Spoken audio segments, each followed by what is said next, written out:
If you want to look like Arnold, Mike Merzer, or my dad, Chris Bumstead, it's absolutely paramount that you have a big boy chest. Functional strength people, I'm sorry, but bench press sucks for stimulating the chest. You get to enjoy free weights later, once things are moving the way that they should. You see, building muscle is all about mind-muscle connection. Don't let anyone else convince you otherwise. And training chest, it's a lot like training back or legs. You see, you're moving multiple joints. This is compound movement after all. What happens in a compound movement is that your body will contract multiple muscles to hinge or leverage a joint.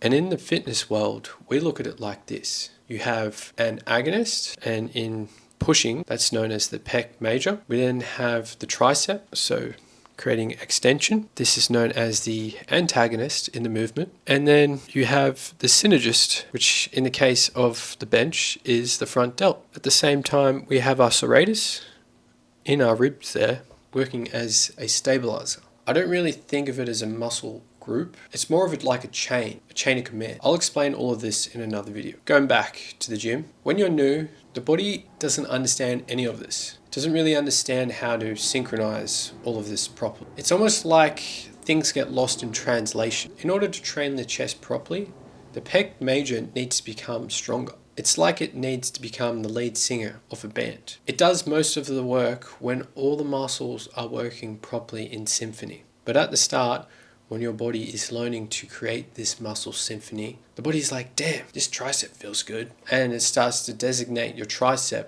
the lead singer of the chest band. So how do I actually train chest? Well, when I'm doing chest stuff, I like to use machines. Remember, you can always go back to the bench later. The bench and free weights, they require a lot of stability, and it's just going to cause a lot of confusion, not in your mind, just in the body and how it feels. Talking about stability and free weights, it's another video in itself. So I start with an incline bench. And when you're new, it honestly doesn't matter what you start with. Now, if you've been living under a tree your whole life, the incline bench is primarily there to stimulate the pec minor, your upper chest head, along with your front deltoid. It'll also actually hit sternal fibers, but that's late game mind-muscle connection. Personally, I hate this exercise, but as a bodybuilder, it's great at providing that full look. It makes the boob not only three-dimensional, it's like it gives your boob this conveyor belt look to chest heaven. Moving on, we have the Pec Deck. I know it looks boring and Captain Obvious like, but the thing is, 95% of people fail to understand how to actually use this machine properly.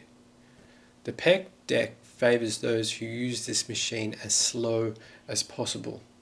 The slower you go, the more fibers you recruit, and the more damage you'll acquire. This is why Arnold loved chest flies. You see, when you do a fly, your shoulder joints are in horizontal adduction with your elbow in extension. This is important for chest growth. It's the easiest way to develop that mind-muscle connection, as it's an isolate movement. That's right, people. This is the only chest exercise that is an isolation movement. Isn't that exciting? After all this fluff, I move on to chest decline. I know a lot of people are like, this is a meh exercise, but I've tested this and done it for over a year, and I'm here to announce to you all that it does actually increase the size of the lower portion of your chest. What I've noticed most though is the actual increase in the tendon size down in my lower portion. What I'm saying is that it works. It's a pain inverting yourself like that, but the thing is, this is bodybuilding. Everything is a pain. This life,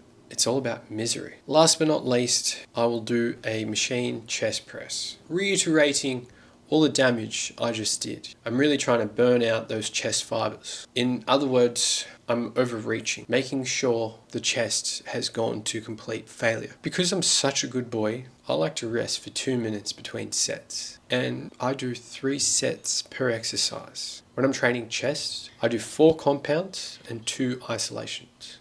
Now, after all that, here's some other things to consider. Remember, reduce the weight and use machines, not the bench. Really feel for the pec. Think of it like revving an engine when your car is in neutral. You're just getting the feel for things. While you're at it, slow down the bar path. Don't be afraid. Slow movements are way harder. You'll see how much more intense it is when you slow down the movement. Last but not least, don't be afraid of trying out new movements to hit the pec at different angles. That's it, people. Let me know if you give any of this a go. Excited to hear from you.